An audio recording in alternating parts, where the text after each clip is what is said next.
हाय, good morning. Shri Swami Samarth. तर आजच्या नवीन ब्लॉगमध्ये माझ्या सर्व मैत्रिणींचं स्वागत आहे.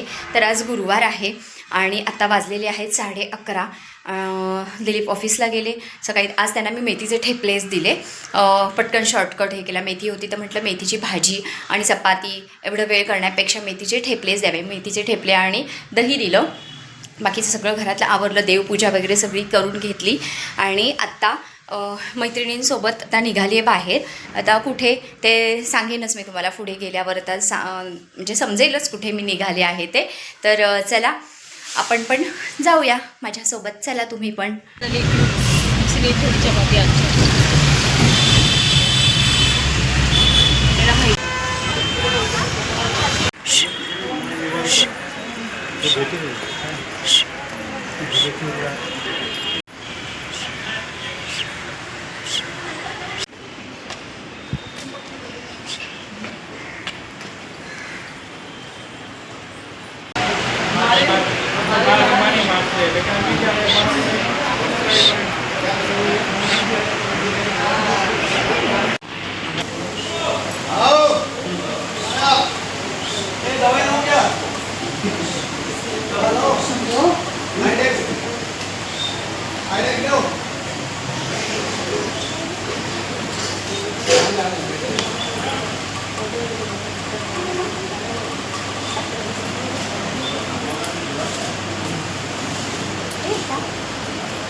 बच्चा लोग चलो आगे, दर्शन हो गया, चलो नहीं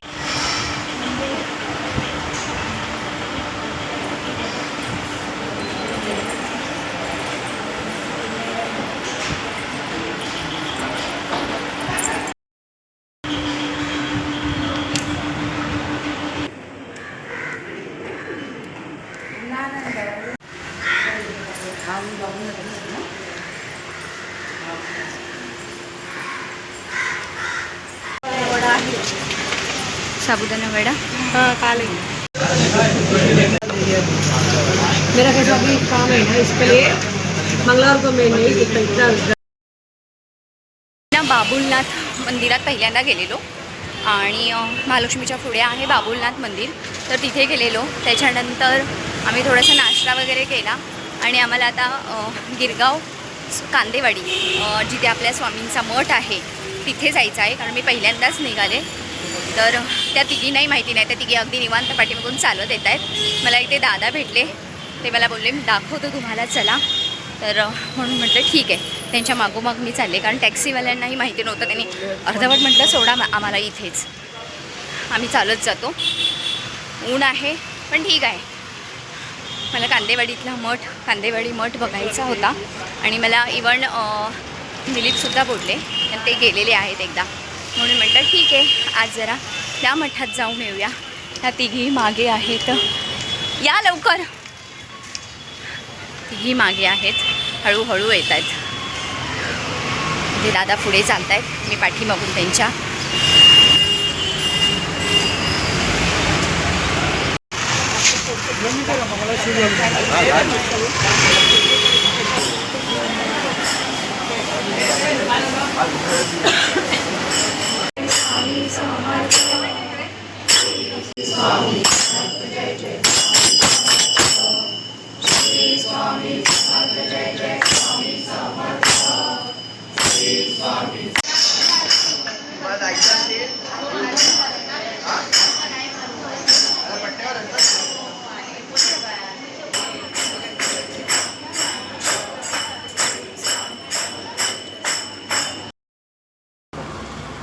तर मगाशी ना ॲक्च्युली 4:30 वाजले. कारण इथे ना बऱ्याचशा ठिकाणी काम चालू आहे.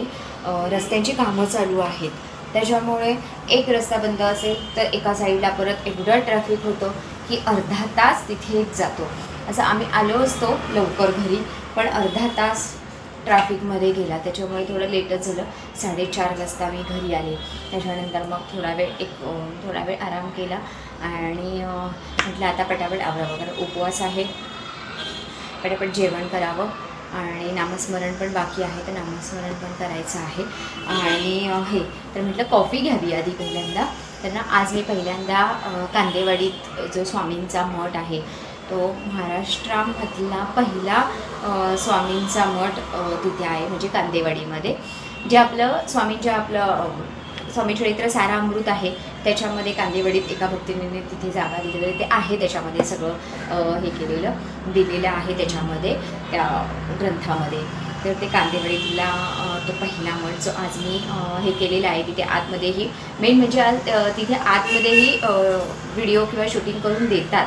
तर छान वाटलं म्हणून मग मी केलेलं आहे ते शूटिंग. तर नक्की बघा. आणि खरोखरच कोणाला पॉसिबल असेल ना तर गिरगावमध्ये मी तर टॅक्सीने गेले होते, त्यामुळे ट्रेनने मला तरी असं वाटतं चर्नी रोडला उतरावं लागेल. चर्नी रोडपासून गिरगाव जवळ आहे काहीतरी, मग तिथून ते टॅक्सी वगैरे जातात.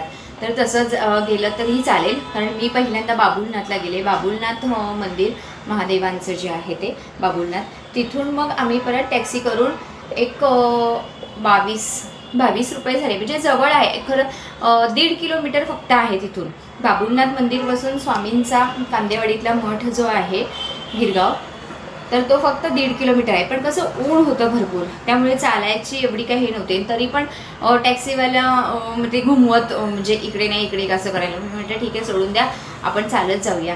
आणि असं कोणाला विचारलं ना तर कोणीही सांगतं की कांदेवाडीमध्ये स्वामींचा मठ कुठे आहे, कारण ते असं एका गल्लीतच आहे आणि खूप जुना आहे, खूप जुना, म्हणजे तेव्हाचा, म्हणजे विचारही करू शकत नाही आपण. एवढा सुंदर तो मठ आहे. किंवा तिथे स्वामींचं नामस्मरण हे चालू होतं, किती भारी. म्हणजे आणि बरेचशी म्हणजे मेन म्हणजे बऱ्याचशा ताई पारायणाला बसलेल्या आहेत आता, त्याच्यामुळे छान वाटतं. मलाही बसायचं आहे, लवकरच पारायणाला सुरुवात करायची आहे. तर आता बघूया, कारण 20 तारखेला हे आहे, त्याच्यामुळे म्हटलं पुण्यतिथी स्वामींची 20 तारखेला आहे, तर म्हटलं आता पटकन सुरुवात करावी. तर आता बघूया, उद्या शुक्रवार, कदाचित सोमवारपासून वगैरे मी सुरुवात करणार आहेच पारायणाला, असा विचार आहे. अजून कन्फर्म नाही, शेवटी आपल्यावर काही नसतं. स्वामी जेव्हा करून घेणार तेव्हाच माझं सेवा होणार आहे, मला माहिती आहे पारायणाची. तर आता पटकन आवडते. आणि आज मी ना आज मला असं अचानक वाटतं की कढी खिचडी, म्हणजे जी मी गिरणारला तिथे गोरक्षनाथांच्या मठामध्ये आश्रमामध्ये ना आपल्याला तो प्रसाद, महाप्रसाद जो आपण मिळतो त्याच्यामध्ये ना कढी आणि खिचडी मिळते. तर ती सुंदरच. आणि तिथेच नाही तर ती जेव्हा आपण दत्त महाराजांच्या गिरणारला वरती जेव्हा चढतो ना, तिथेही गोरक्षनाथांचं आश्रम आहे, तर तिथेही धुनी वगैरे त्यांची आहे. तर तिथे सुद्धा आपल्याला मिळतो महाप्रसाद. तर त्या महाप्रसादामध्ये सुद्धा कढी आणि खिचडी ही असतेच, अप्रतिम लागते, गरम गरम असते मेन म्हणजे. तर मग आज म्हटलं ती करावी आणि तुमच्यासोबतही शेअर करावी.